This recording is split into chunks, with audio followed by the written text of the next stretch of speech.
Muy buenas noches, hermanos y hermanas. Qué privilegio estar aquí con ustedes. Qué privilegio también abrir la palabra del Señor. Y bueno, el Señor ya tenía preparado que fuera yo el que estuviera aquí, pues guiándonos en el estudio de la palabra. Él ya lo tenía preparado, así que vamos a confiar en el Espíritu de Dios que nos guía a toda la verdad.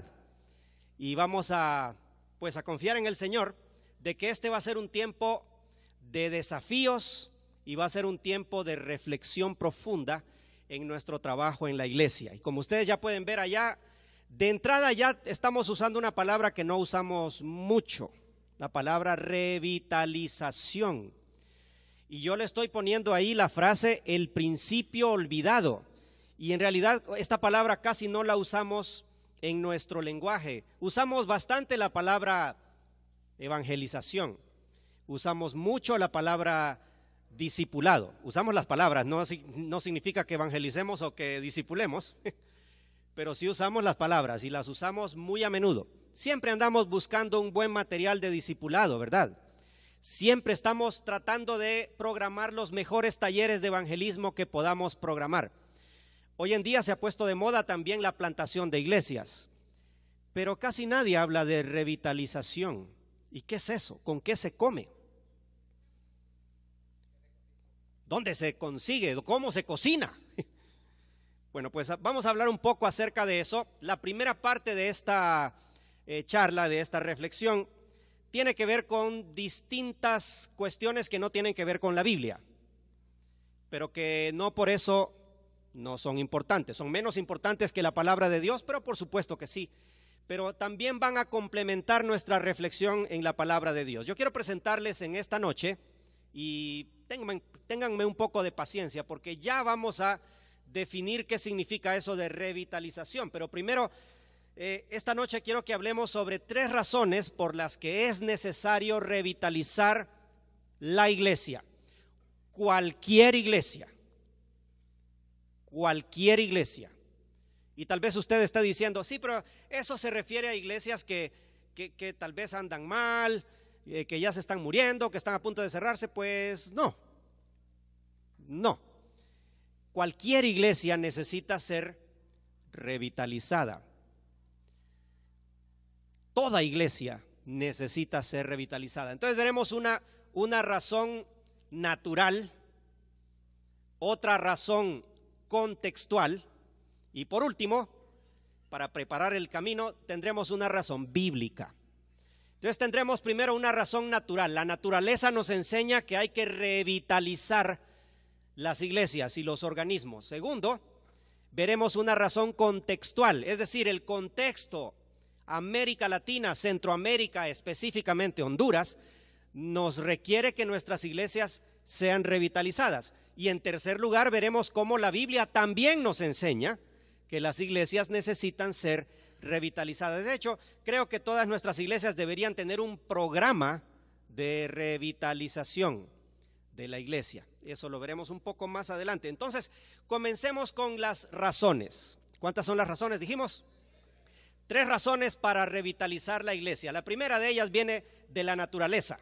La primera de ellas viene, dije, de la naturaleza. A ver si no me falla esto. No, ahí está. Miren, es normal, es natural que todos los organismos vivos pasen por unas estaciones y por un ciclo vital. Es normal y es natural. ¿Qué nos dice la naturaleza? Bueno, nos dice básicamente que cada persona y cada individuo tiene diversas estaciones, así como esta. Todos tenemos en la vida, pasamos por altos y bajos, ¿verdad? Hay años en los que uno dice, este año sí me tocó duro. Este año fue el año de las enfermedades. O por el contrario, este fue el año en el que me gradué del seminario, del instituto bíblico. Este fue el año en que comencé a estudiar inglés. O si no, este fue el año en el que comenzamos en la iglesia un nuevo programa de evangelismo. Entonces estamos arriba, pero puede ser que después estemos abajo. Los que han tenido campamentos de jóvenes. Saben que los campamentos son un pico así bastante alto en la vida espiritual de muchos jóvenes. Entonces, cuando vienen del campamento, vienen viendo visiones, viendo al Señor en todos lados, ¿verdad? Dispuestos a hacer su voluntad y todo. Y después lo primero que les dice su mamá cuando los recibe, que vienen del campamento, su mamá le dice: ¿y qué tarde vino ese bus? Entonces los pobres muchachos dicen: ay, también que veníamos del campamento, pero ya vinimos a la realidad, al mundo real. Entonces, ¿qué pasa? Iban muy bien y después cayeron. Saben que los grupos de alabanza han entendido esto, pero yo creo que están cometiendo un error a veces, porque algunos grupos de alabanza lo que pretenden es mantener un poquito artificialmente este ambiente de excitación, de emoción, de euforia. Entonces, claro, cada domingo necesitamos, ahora, antes teníamos guitarra, ahora tenemos guitarra y bajo, ahora tenemos guitarra, bajo y teclado, después guitarra, bajo, teclado y batería, dependiendo de qué iglesia sea. Y entonces cada vez los que dirigen la alabanza dicen: hermanos, pónganse en pie, dígale al que está a la par, vamos a alabar al Señor. Y todo ese tipo de cosas que hacemos para artificialmente mantenernos arriba en la emoción espiritual. Y a veces digo que es artificial porque cuando salimos del servicio del domingo, de repente vamos a nuestras casas y empezamos a reclamarle a nuestros hijos o a nuestra esposa. Entonces quiere decir que aquello era artificial. Pero todos tenemos altos y bajos en la vida. Y de hecho, tarde o temprano, aunque las curvas aquí van hacia arriba, y esperamos que en nuestra madurez cristiana, aunque vayamos a veces alto y a veces bajo, pasaremos por montañas a veces y a veces por valles, esperamos que en nuestra madurez vayamos hacia arriba. Pero miren, tarde o temprano, y qué mala noticia esta, tarde o temprano, queridos hermanos, nos vamos a morir. Ay, qué mala noticia esa, ¿va? Qué mala noticia. Pero esto aplica no solamente a los seres vivos, no solo aplica a los seres humanos, aplica también a las organizaciones y sí, también aplica a las iglesias. Ahora, piense en esto por un momento. Su iglesia querida, su iglesia amada por la que usted ha trabajado tanto y en la que invierte tantas energías, va a morir. Es inevitable. Y aquí ahorita algunos de ustedes están diciendo: no, pero es el cuerpo de Cristo, es el pueblo del Señor, no puede ser. Bueno, ¿usted ha visto las iglesias en Europa? Son museos. Y en algunos casos literalmente museos. La gente entra para ver cómo era el cristianismo hace 500 o 600 años.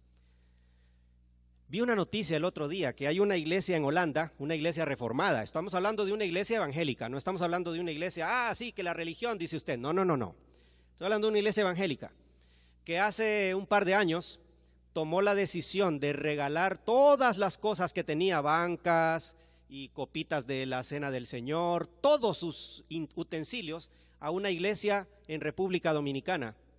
Porque la iglesia en Holanda, uno de los países con más alto nivel de vida en el mundo, ya no sirve para nada. Nadie llega. Entonces los utensilios que están ahí, en lugar de venderlos, decidieron regalárselo a una iglesia que sí los necesita y que está en República Dominicana. Qué mala noticia esa, ¿verdad? ¿Aún la iglesia centroamericana se va a morir? Sí. Aún la iglesia centroamericana se va a morir. Sí. Esta gráfica que aparece aquí viene de un libro de administración de un profesor del Seminario Teológico de Dallas. Y creo que él tiene razón. Esta gráfica representa la vida de todos los seres vivos y también de todas las organizaciones. Todas las organizaciones y los seres vivos tienen este modelo. Los seres vivos y las organizaciones, por un lado, nacen. ¿Qué más? Usted ya sabe, ¿va? Crecen. No vamos a poder, se reproduce porque eso es de los seres vivos, pero en las organizaciones esperamos que se reproduzcan también, pero llega un momento en el que las organizaciones llegan a una cúspide y dejan de crecer. Ahí es cuando esperamos que se reproduzcan, ¿verdad? Pero luego comienza un proceso de declinación y por último, todo ser vivo y toda organización, queridos hermanos y hermanas, muere. Dios hizo así el mundo. O tal vez no lo hizo así, tal vez es producto del pecado. Pero estamos viviendo, hoy la normalidad es esto, la muerte es parte del universo y la muerte de todo ser vivo es producto del pecado. También esto aplica a las organizaciones, también aplica a las iglesias locales. Yo estoy hablando de iglesias locales, por supuesto, y también aplica a la iglesia centroamericana. Yo sé que ya me metí en problemas y yo no sé cómo voy a salir de aquí. Bueno, sí sé, todavía estamos empezando, tranquilos, ¿verdad? Porque no estoy profetizando la muerte de la iglesia centroamericana de ninguna manera, pero sí podría ser que algunas de nuestras iglesias ya hayan llegado a la cúspide y ya hayan dejado de crecer. ¿Cuántas iglesias centroamericanas había en 1990? ¿Alguien sabe? Hace 25 años. Como unas 300, 350. ¿Cuántas hay ahora? ¿Unas 100 más? ¿Unas 500? 400 y algo. Ok, bien. Digamos que el crecimiento ha sido de 100. Todavía estamos en la época de crecer. Pero algunas de nuestras iglesias locales ya no crecen. De hecho, algunas de nuestras iglesias locales interpretan el éxito como comenzamos con 100 personas, terminamos con 100. Nadie se nos fue, gloria al Señor. ¿Verdad? Mientras tanto, hondureños siguen creciendo a un ritmo acelerado. El país sigue creciendo en número de habitantes y nuestras iglesias muchas veces no crecen. No crecen. Claro, algunos dicen la respuesta es la plantación de iglesias. Plantemos nuevas iglesias. Bueno, es posible, esa es una posibilidad, pero yo quiero presentarles otra posibilidad el día de hoy, que es la revitalización de nuestras iglesias, de las 400 y pico que tenemos, que las revitalicemos, es decir, que le inyectemos energía nueva a esas iglesias para que sean esas mismas iglesias las que sigan creciendo. La Iglesia Católica está preocupada porque las iglesias evangélicas están creciendo a un ritmo muy acelerado en América Latina. Hay países como Guatemala y como Brasil que lideran ese crecimiento evangélico, pero saben ustedes que hoy en día Nicaragua y Honduras se han sumado al crecimiento fenomenal de la iglesia evangélica en América Latina. Pero debemos ser honestos y decir que ese crecimiento no es liderado por la iglesia centroamericana. No, las iglesias que están creciendo son iglesias pentecostales y neopentecostales, pequeñas iglesias que ya ni se llaman iglesias. ¿Verdad que no? Se llaman ministerios. Ahora se le coloca el nombre Ministerio Internacional. Y hay que agregarle también apostólico y profético para que tenga más, ¿verdad? Más relevancia, más autoridad. Pero seamos honestos, son esas iglesias las que están creciendo y han preocupado a la iglesia católica. Se dice que 1 de cada 4 nicaragüenses se declara ex católico. Sí hay preocupación, pero tarde o temprano llegaremos al punto en el que la organización va a morir. Sí. ¿Hay manera de evitarlo? Sí. Y la Biblia nos presenta esta realidad. Una realidad que hemos pasado por alto, una realidad que hemos olvidado. Creemos, y espero que usted no sea uno de esos, pero creemos que mantener los cultos el domingo en la mañana y que prediquemos siempre de la manera en la que hemos predicado siempre, va a ser de una manera un poco rara que la iglesia crezca automáticamente, pero no es cierto eso, no es verdad, no es así. Le voy a poner un par de ejemplos acerca de este ciclo y cómo funciona, no solamente en la naturaleza, en el mundo orgánico, sino también en el mundo de las organizaciones. Vean, por ejemplo, que esto está un poco lejos, por eso creo que no. A ver, ahí está. Este es el ciclo de un producto. Y este gráfico está hecho por una organización no cristiana. El producto, que es un plástico, dice allá en el número 1, el que está allá más arriba, dice diseño y fabricación. Después envasado y distribución, comercio, va a las casas. Después, ¿qué dice ahí? Recogida selectiva, ya cuando no sirve mucho. Selección y preparación. Y por último, reciclado. Y vuelve a empezar el ciclo. Aún en los productos sucede esto. Pero tal vez usted dice, no, pero a la iglesia no le va a pasar esto. Ok, bien, ahí vamos. Vea esto. Vea este gráfico. Vamos a ver. Si esto está, ahí está.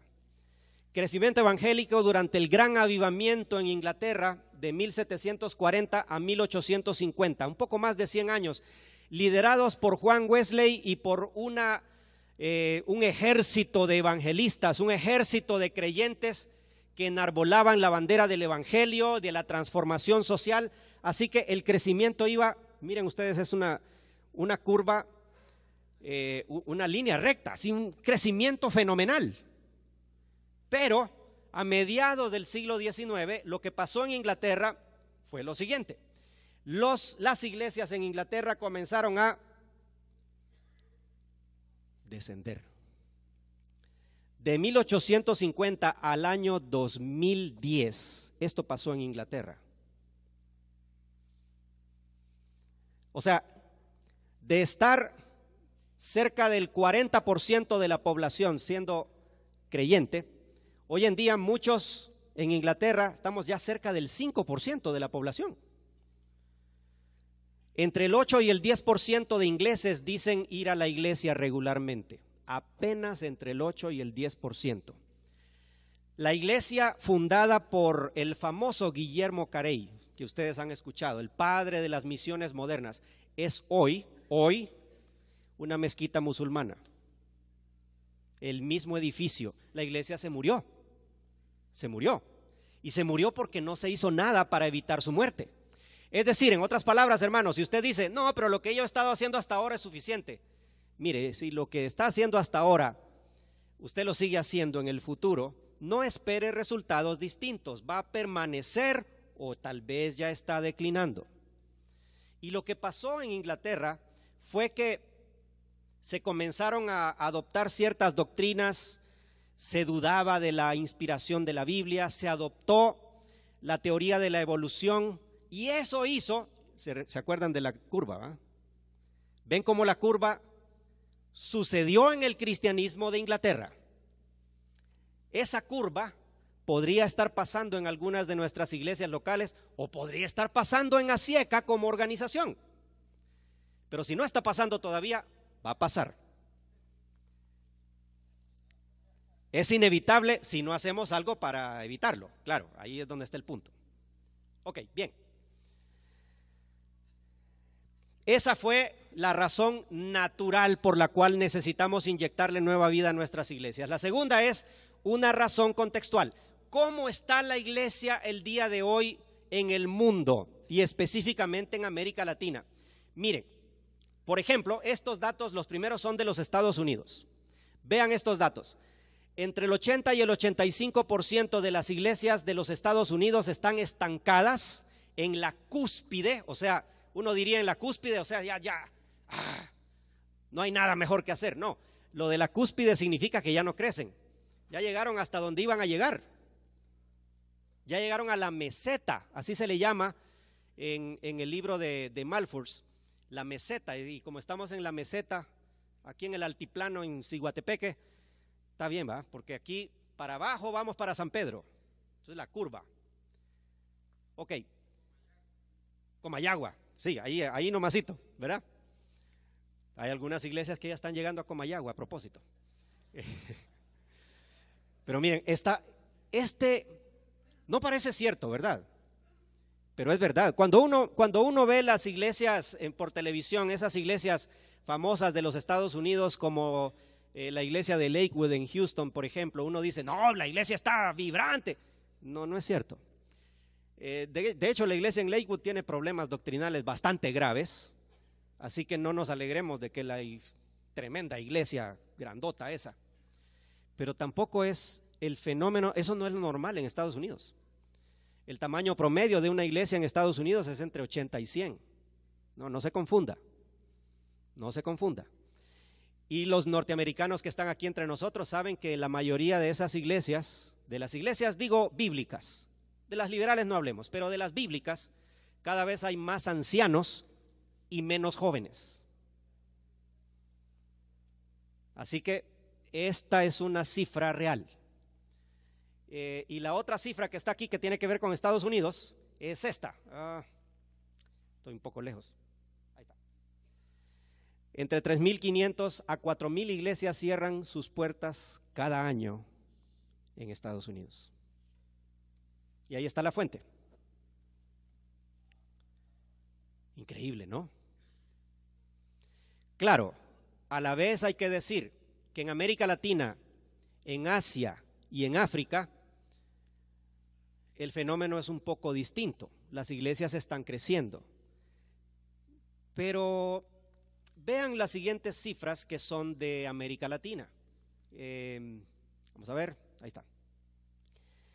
Dice la primera, algunas investigaciones misionológicas han sacado a la luz hechos aún más perturbadores que indican que en algunos países los evangélicos muestran señales de fatiga y deserción. Y quien lo dijo no es ningún novato en el asunto. Samuel Escobar escribió estas palabras. Ya hay señales en América Latina de que los evangélicos están desertando de las iglesias. De hecho, aquí más cerca, en Costa Rica, se hizo un estudio y los resultados del estudio son estos. Aproximadamente 1 de cada 2 personas que fueron protestantes en algún periodo de su vida han abandonado la iglesia. Del casi 20% de la población que en algún momento de su vida fue o es protestante, solo 10% era protestante al momento del estudio. Y el estudio se llama El crecimiento y la deserción en la iglesia evangélica costarricense. Así que cuando uno dice, no, pero mire la iglesia, la cosecha, cómo va, ¿verdad? Creciendo, y luego la iglesia del hermano Germán Ponce y la otra iglesia y la otra y la otra. Sí, pero esos son fenómenos que no son lo normal. No son normales. Y en algunos casos, tal vez incluso hasta haya problemas doctrinales. Hoy en día hay todo un fenómeno que se llama las iglesias pseudoevangélicas, porque ya no son totalmente evangélicas, ya están predicando un evangelio un poco distinto en algunos casos, y es un problema. Así que la curva y los datos que estamos viendo nos indican que la curva posiblemente esté, en algún momento estemos acá, o tal vez ya estemos en declive. Tal vez ya estemos en declive. Ok, vamos a ver ahora, vamos a ir a la Biblia ahora. ¿Será que la Biblia nos dice que debemos revitalizar nuestras iglesias? ¿Y qué significa revitalizar? Porque tal vez algunos estén pensando, y tal vez este es un buen momento para aclarar el término. Algunos están pensando, no, pero en mi iglesia tenemos una campaña de avivamiento. Eso no sirve, ¿verdad? No estamos hablando de avivamiento acá, no es avivamiento. Porque igual, los avivamientos, no los que menciona la Biblia, sino los que hemos hecho nosotros, los avivamientos muchas veces han sido impulsos artificiales. O sea, es una campaña y vendemos cosas y ponemos mantas por aquí por allá, traemos grupos de música, estamos en un ambiente bien alegre, viene gente y todo, pero 2 o 3 meses después, la mayoría de los que vinieron y tuvieron contacto con el evangelio ya no están. Entonces el avivamiento, a propósito, el avivamiento del que habla la Biblia no es eso, no es una campaña, no es traer grupos de música, es doblar las rodillas, arrepentirse por los pecados y volverse al Señor. Eso es el avivamiento que presenta la Biblia. Nuestros avivamientos son un poquito más artificiales, basados en el espectáculo, en el show, basado en la atracción. Y mire, yo le voy a dar una receta bien fácil para hacer crecer la iglesia. ¿Está listo? ¿Están listos? De comida todos los domingos. Sí, es cierto. La gente va a llegar, algunos con necesidad de comida y otros por aprovechados. Eso es la verdad, eso es cierto. Pero usted anuncia que vamos a tener comida. Llenar las iglesias no es tan difícil. No es tan difícil. Leí de una iglesia en Estados Unidos que contrató a una bailarina exótica un domingo en la noche. Estoy seguro que mucho público, sobre todo masculino, iba a estar presente en el culto esa noche. No es tan difícil. Tal vez por eso las iglesias ahora están poniendo juegos para niños allá.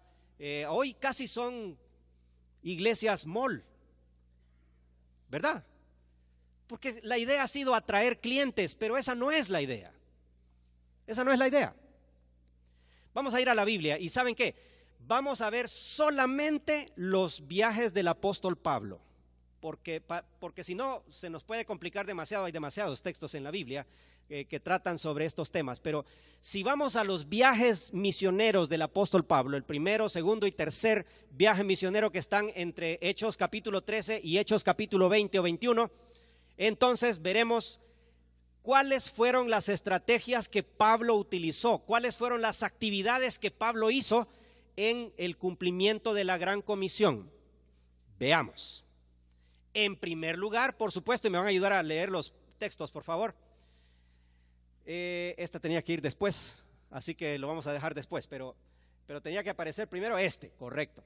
Alguien que lea Hechos 13, 5 y 6, por favor. Alguien más que lea en voz alta el versículo 43 y alguien más que lea Hechos 14, versículo 21. Hechos 13, al nomás iniciar sus viajes misioneros, ¿qué hacía el apóstol Pablo? Y llegados a Salamina, anunciaban la palabra de Dios en la sinagoga de los judíos. Tenían también a Juan de ayudante, y habiendo atravesado toda la isla hasta Pafos, hallaron a cierto mago, falso profeta judío, llamado Barjesús. Bien, me gusta ese texto por los dos puntos que menciona ahí. Anunciaban la palabra de Dios, y mire hermano, no nos compliquemos mucho la vida, eso es evangelizar. Es anunciar la palabra de Dios. Eso es el evangelismo. En eso consiste. Usted debe predicar la palabra de Dios. No debe predicar otra cosa. Lo que usted debe predicar es la palabra de Dios. Pero además el texto dice que tenían con ellos a Juan. Ya sabemos que Juan tuvo problemas después, pero miren, este es un principio importante en lo que Pablo hacía. Siempre andaba con personas. De hecho, hoy se nos han olvidado sus nombres y los tenemos un poco ahí olvidados a los compañeros de Pablo, pero él siempre andaba con colaboradores, siempre tenía compañeros, siempre buscaba a alguien a quien capacitar. A propósito, eso es discipulado. No es un material, no es una clase más, no es eso. Es andar con alguien para enseñarle lo que estamos haciendo. Ok, versículo 43.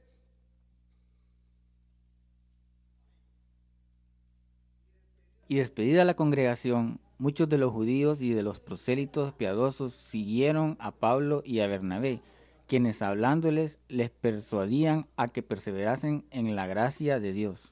Bien, seguían a Pablo y a Bernabé y él seguía hablándoles. Eso es discipulado, queridos hermanos. El discipulado es compartir la vida. El discipulado es comunicar vida.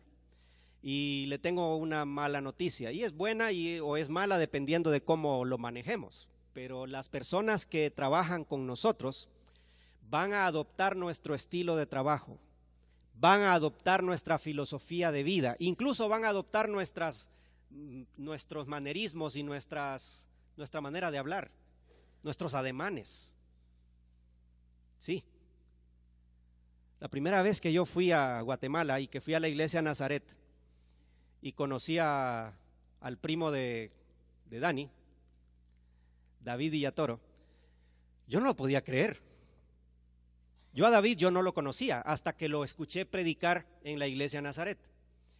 Pero cuando lo escuché predicar, y voy a mencionar un nombre que tal vez algunos de ustedes reconozcan, yo dije, igualito a Mardoqueo Jiménez. Igualito. Y después supe que David había trabajado con Mardoqueo mientras él fue pastor en la iglesia Nazaret. Uno de mis mejores amigos es Howard Andrejol, que es el director de especialidades juveniles en Guatemala. Cuando yo lo escuché hablar la primera vez, también me dio risa. Dije, igualito a Jeffrey de León, que es otro escritor y muy famoso líder juvenil, porque él lo discipuló. Eso es el discipulado. Los buscaban a Pablo y Bernabé. Eso es lo primero que hacían. Y claro, aquí hay otras estrategias detrás que no vamos a mencionar, el ir a la sinagoga, el buscar dónde estaban las personas, todo eso, pero lo que iban a hacer no era hablar acerca del clima o del imperio romano o de la situación política y militar, no, iban a anunciar la palabra de Dios. Eso es lo que iban a hacer. Anunciaban la palabra de Dios, anunciaban a Jesucristo, anunciaban, y si ustedes ven los discursos de Pablo en sus viajes, él va a hablar acerca de la vida de Cristo. Ojo, porque a veces nosotros hablamos en nuestra evangelización de la muerte de Cristo, que está bien, pero también hay que hablar de la vida de Cristo. Hablaba de la muerte de Cristo, hablaba de la resurrección y hablaba de la posibilidad de una vida nueva por la fe. Eso es el evangelismo. Y luego las personas lo seguían y ellos discipulaban. Ok, ¿qué más? Aparte de evangelismo y discipulado, que es obvio, es lógico, en segundo lugar, lo que ellos hacían era que plantaban iglesias. No se usa el término, pero en Hechos 16, faltaba el 14:21, ¿qué dice el 14:21? Y después de anunciar el evangelio a aquella ciudad y de hacer muchos discípulos, volvieron a Listra, a Iconio y a Antioquía. Muy bien. Hacían muchos discípulos, ahí está, de nuevo. Segundo, plantación de iglesias, Hechos 16:40. Alguien más que busque 17:4 y alguien más el 17, versículo 34. Entonces, saliendo de la cárcel, entraron en casa de Lidia y habiendo visto a los hermanos, los consolaron y se fueron. Bien, muchas gracias.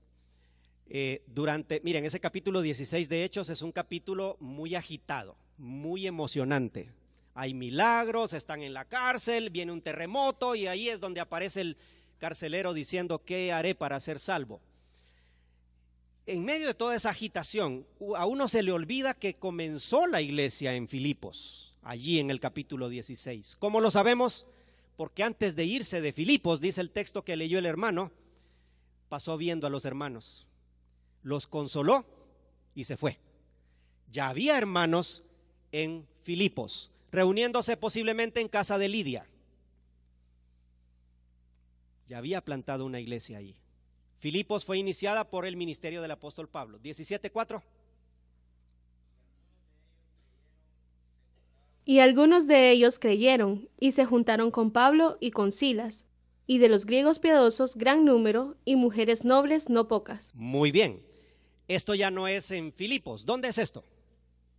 En Tesalónica.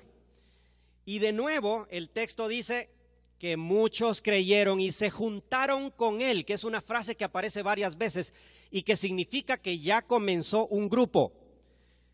Queridos hermanos y hermanas, busquemos hacer esto.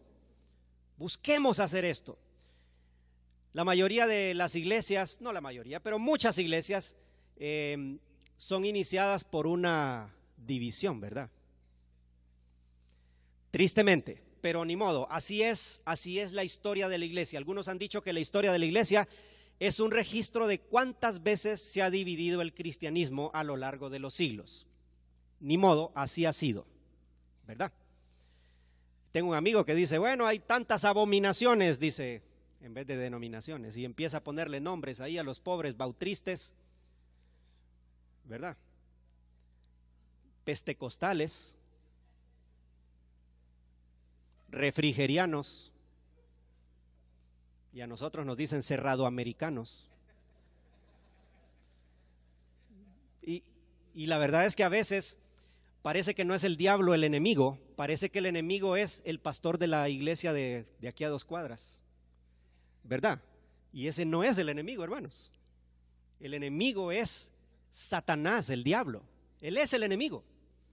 Esas otras iglesias, puede ser que no estemos de acuerdo con algunas cosas, puede ser y es inevitable, pero si predican el evangelio de la gracia de Dios, con todas nuestras diferencias que tenemos, son aliados. Son aliados. Cuando se planta una iglesia y cuando decidimos, este grupo ya no va a venir aquí a esta reunión, va a comenzar una reunión allá, porque se están juntando, y esa es la frase que se usa ahí, algunos vecinos para que ya se inicie una nueva iglesia. No tenemos suficientes plantadores de iglesias. Hay algunos, sí, hay algunos. El hermano Castro Espinal se ha destacado por ser un plantador de iglesias y hay otros más que no voy a mencionar porque si no me va a quedar fuera alguien y está complicado.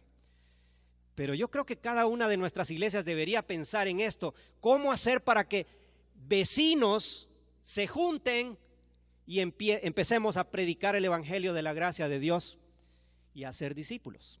Ok, así que Pablo también plantaba iglesias, pero no solo plantaba iglesias, sino que hacía, nos falta un versículo todavía, ¿va? 34, 17:34. Mas algunos creyeron, juntándose con él, entre los cuales estaba Dionisio el Areopagita, una mujer llamada Damaris, y otros con ellos. Se dan cuenta que volvió a aparecer la frase, juntándose con él. Se inició un grupo, se inició una nueva iglesia. En tercer lugar, obras de amor, justicia y misericordia. Obras que Pablo hacía y que no solamente tenían que ver con la predicación del evangelio en sí mismo, la predicación de la vida de Cristo, su muerte y su resurrección, sino que el ministerio de Jesús y el ministerio de los apóstoles, incluido el de Pablo, por ejemplo, por supuesto, incluía milagros, sanidades, y sanidades como señales y a veces también sanidades como una manera de expresar nuestra misericordia para con los necesitados. Alguien que busque el primer texto, alguien que busque el segundo texto y alguien que busque el tercer texto, por favor. Comencemos con Hechos 14, versículos 8 a 10. Y cierto hombre de Listra estaba sentado, imposibilitado de los pies, cojo de nacimiento, que jamás había andado. Este oyó hablar a Pablo, el cual, fijando en él sus ojos, y viendo que tenía fe para ser sanado, dijo a gran voz: levántate derecho sobre tus pies. Y él saltó y anduvo. Muy bien, aquí estamos en Listra, y en Listra hay una sanidad de un hombre, y claro, le trae problemas después a Pablo, pero se parece mucho al ministerio de Jesús. Jesús no solamente ministró el alma, también ministró el cuerpo. Claro, ni Jesús ni los apóstoles, y tampoco Pablo, por supuesto, sanaron a todos los enfermos de su día, no. Pero sí hubo sanidad y sí se atendió a las personas necesitadas. ¿Qué dice capítulo 16, versículo 18? Y esto lo hacían por muchos días, mas desagradando a Pablo, éste se volvió y dijo al espíritu: te mando en el nombre de Jesucristo que salga de ella. Y salió en aquella misma hora. Ajá. Aquí estamos hablando de una chica que tenía un espíritu de adivinación, es decir, endemoniada. Y Pablo la libera entonces. También es una obra de justicia, de amor, de misericordia, que le trae problemas.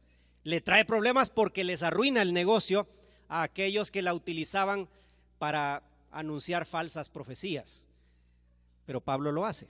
Y por último, 19 versículos 11 y 12, que es una de los textos más extraños de todo el Nuevo Testamento, pero ahí está, y está en la Biblia. Y hacía Dios milagros extraordinarios por mano de Pablo, de tal manera que aún se llevaban a los enfermos los paños o delantales de su cuerpo, y las enfermedades se iban de ellos, y los espíritus malos salían. Qué raro eso, ¿verdad? Pablo era de los que repartía pañuelos milagrosos.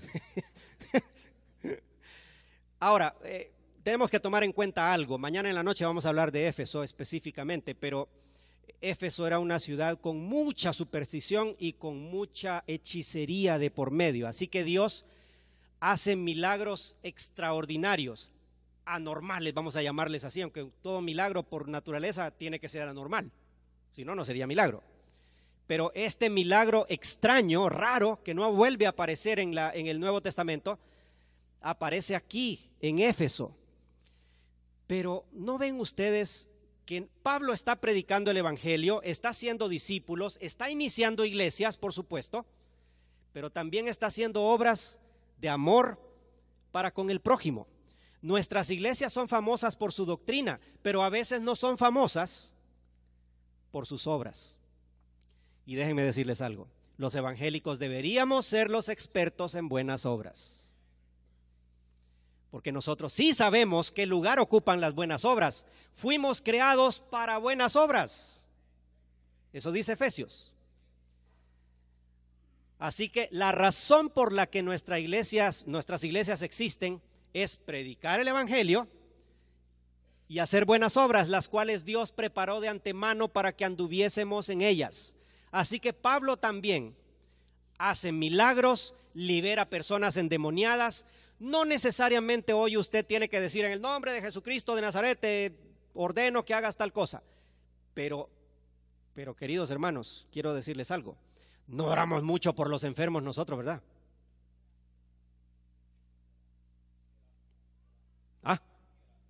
¿Sí oramos? Ok, bien. Yo creo que no tanto. Yo creo que no tanto. O sea, no digo que no oramos. Tal vez si dije eso, perdón, porque no es correcto que no oramos. Pero tal vez no oramos lo suficiente. Sí, porque en otras iglesias, por ejemplo, yo personalmente, yo no estoy de acuerdo con las campañas de sanidad. No estoy de acuerdo. No puede uno garantizar que Dios va a sanar a un enfermo. No lo puedo garantizar. Pero sí creo que debemos orar por los enfermos. Hay que orar por ellos y hay que orar con fe de que Dios lo puede restaurar. Yo he estado presente cuando hemos tenido reuniones de oración por alguien que está padeciendo un cáncer terminal y oramos y en el nombre de Jesús te pedimos que lo sanes, y cuando salimos todos, no, ya de aquí para mañana ya no va a estar aquí, va de viaje.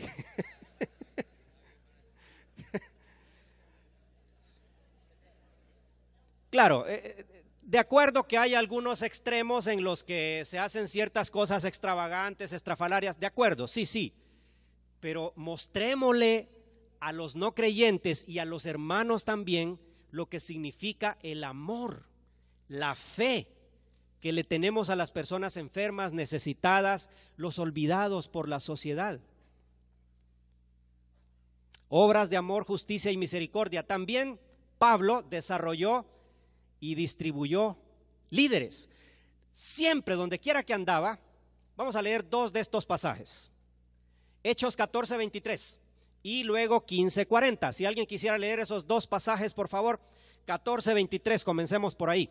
Y constituyeron ancianos en cada iglesia, y habiendo orado con ayunos, los encomendaron al Señor en quien habían creído. Bien, muchas gracias. ¿Se dan cuenta?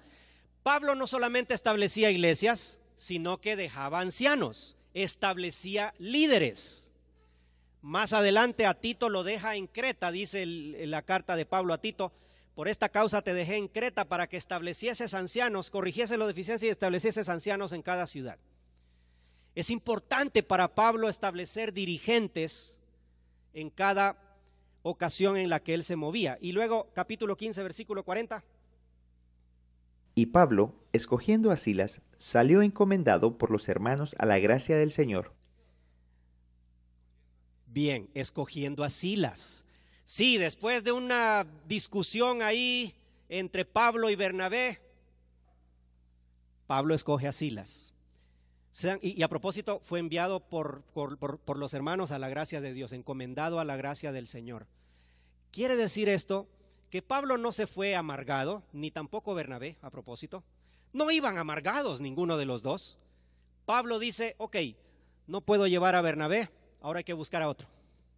Hay que buscar a otro para capacitarlo. Pablo siempre andaba con personas. Lea usted el capítulo 16 de Romanos. Hay una cantidad de gente ahí. Pablo siempre andaba con colaboradores, hombres y mujeres a propósito. Y según todas las evidencias que tenemos en la Biblia, las mujeres no estaban ahí solo para lavar la ropa y cocinar el almuerzo. Pablo les llama colaboradoras. Colaboradoras. Así que hay una cantidad de cosas que podríamos hacer, pero a veces nosotros tenemos una actitud tal vez demasiado elitista del ministerio. Demasiado elitista del ministerio. Para que alguien pase aquí al frente a orar, no aquí en la asamblea, sino en nuestras iglesias, tiene que pasar por el instituto bíblico, tiene que sacar notas altas en los seminarios, le hacemos un examen doctrinal y después veremos si lo pasamos al frente a orar. Estoy exagerando, por supuesto, yo sé. Estoy siendo un poco exagerado para enfatizar el punto de que en otras iglesias se van al otro extremo. Hoy recibiste a Cristo y mañana predicas en la congregación. No, cuidado con eso. Sí, a los 2-3 meses ya es pastor en una congregación y peligroso poner a alguien que sea un neófito y no esté preparado. Pero por el contrario, en algunas de nuestras iglesias hay hermanos que están esperando una oportunidad para ministrar, para servir. No estoy hablando de predicar necesariamente, pero para servir, y no les damos la suficiente oportunidad. Pero Pablo siempre se rodeó de personas, siempre andaba con hijos espirituales. Timoteo, Tito, Epafrodito, Trifena y Trifosa, Aristarco, Demas, el mismo Lucas, Epafras, sí, o sea, la lista es bastante grande. Y eso de los que fueron parte de su equipo de colaboradores. En cada iglesia había equipos en los que Pablo confiaba. Nos falta una todavía, que es lo que hemos mencionado desde el principio. ¿Dónde aparece en el Nuevo Testamento el tema de la revitalización de la iglesia y específicamente en los viajes de Pablo? Hechos 14:22, por favor. Alguien que lea ahí, sí, vamos a leer estos 4 versículos. 5. 14:22. Levante la mano. ¿Quién lo quiere leer? 14:22. Confirmando los ánimos de los discípulos, exhortándoles a que permaneciesen en la fe y diciéndoles: es necesario que a través de muchas tribulaciones entremos en el reino de Dios. Bien. ¿Qué dice ahí? ¿Qué hacía Pablo con los hermanos? Ajá. La palabra que se usa allí es confirmando los ánimos de los discípulos. Ahora, esto no es discipulado. No, esto es otra cosa. La palabra usada aquí en el griego es la palabra estéreo. Sí, como estereobeca. ¿Qué significa la palabra estéreo? Significa fortalecer, inyectar nuevas energías, confirmar. Cierto que en la Iglesia Católica existe un rito llamado la confirmación. No estamos hablando de eso acá. Es un sacramento, sí, pero no. Aquí estamos hablando de la necesidad de confirmar la fe y el ánimo de los hermanos. Y eso no lo hemos hecho mucho. De hecho, cuando pasamos al frente a predicar, vamos con un machete desenvainado muchas veces, ¿verdad? Y qué barbaridad, no vienen temprano ustedes, no sé qué. Y los hermanos que vinieron tristes y acongojados se van más tristes y acongojados a veces de nuestras reuniones. Mire, ¿sabe qué? Le doy algo que a mí me ha servido mucho. No inventé yo la frase, pero me impactó mucho, me ha ayudado bastante. Cuando uno predica, tiene que consolar al abatido y tiene que abatir al que está ahí todo apajuilado, como decía don Julio Mariaga, ¿va? Sí. O sea, si alguien viene a la iglesia y viene perezoso, haragán, tiene que salir de aquí motivado. Pero si viene casi destruido, si viene triste, tiene que salir consolado. Y Pablo confirmó los ánimos de los hermanos y les exhortó que permaneciesen en la fe. ¿Qué dice 15:36? Después de algunos días, Pablo dijo a Bernabé: volvamos a visitar a los hermanos en todas las ciudades en que hemos anunciado la palabra del Señor. Aquí no se usa la palabra confirmar, pero sí se dice volvamos a ver a los hermanos para ver cómo están. Visitarlos. Ahora, no es visitación al estilo de buenas tardes, aquí venimos, y que la persona de la casa, la señora de la casa, vos hipote, anda a comprarte una Coca-Cola para el pastor. Valga la publicidad, ¿eh? No estamos hablando de eso. No es esa visitación. Lo que Pablo le sugirió a Bernabé es ir y confirmar, inyectar nuevas energías a las iglesias. De hecho, por la situación que se dio, Bernabé se fue a Chipre después de la discusión que tuvieron. Bernabé tomó a Marcos y se fue a Chipre, que fue el lugar donde habían ido primero. Y Pablo tomó a Silas y se fue para otro lugar. Así fue el plan de Dios. Pero la intención de Pablo era revitalizar la iglesia, darle nuevos ánimos a la congregación. 16:5. Así que las iglesias eran confirmadas en la fe y aumentaban en número cada día. Una vez tuve una clase en el seminario sobre crecimiento en la iglesia basado en el libro de Hechos, y el maestro nos hizo una pregunta muy buena que yo les traslado a ustedes porque es una muy buena pregunta. Cuando hablamos de hacer crecer las iglesias, ¿de qué estamos hablando? Número de asistentes a la congregación, pero fíjese que en el libro de Hechos no se limita solo a eso, pero es cierto, es uno de los criterios.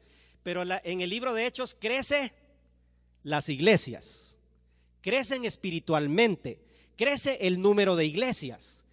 Y de hecho también en otros pasajes de Hechos dice que crecía la palabra.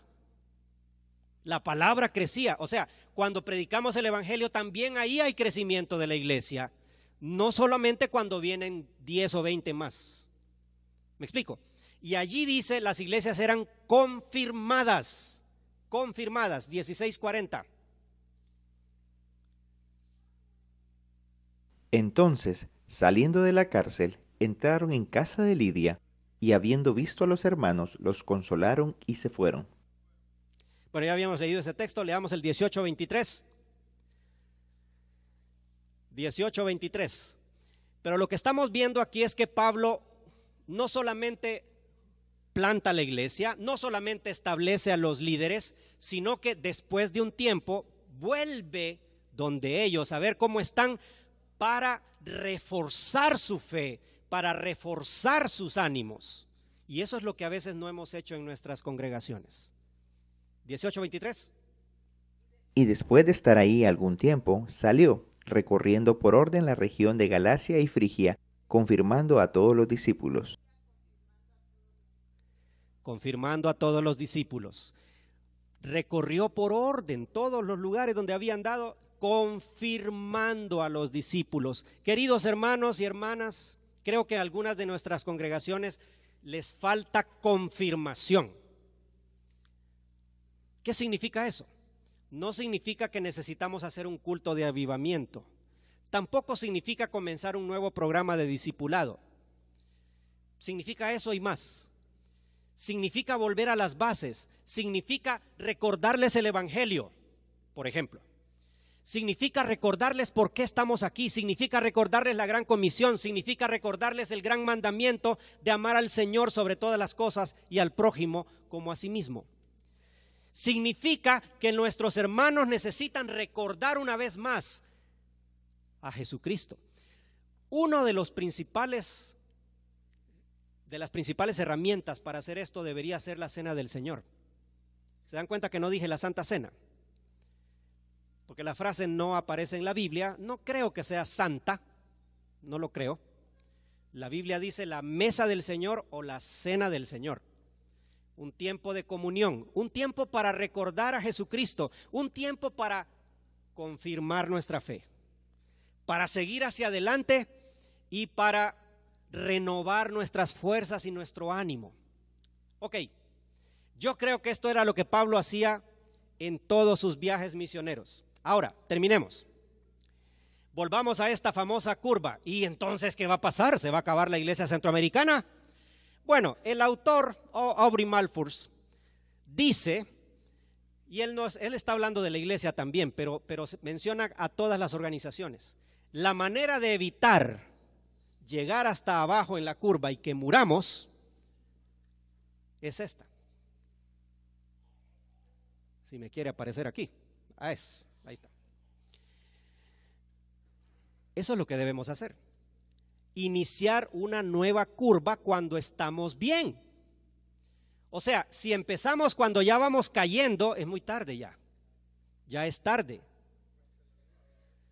Si ahí ya solo nos queda empezar a orar, Señor, ¿verdad?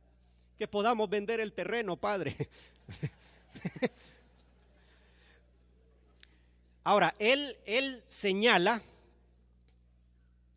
que el momento en el que hay que confirmar a los hermanos, inyectar nuevas energías, nueva vitalidad a su fe, a sus ánimos, es cuando todo va bien, cuando todavía vamos creciendo.